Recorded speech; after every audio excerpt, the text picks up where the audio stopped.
That tire, it may last a little while, but it's pretty old. That's all I had at home here, so if you want to replace it, let me know. But it's running good.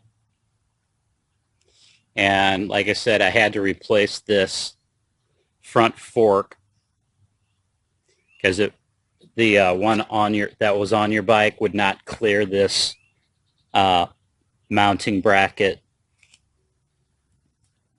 The way that bracket is, it's very narrow. Yours was real wide, and it wouldn't clear it.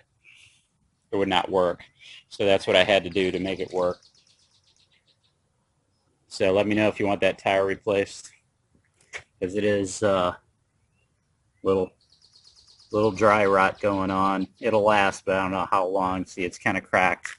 So let me know so we can get it done for you. You can come get it.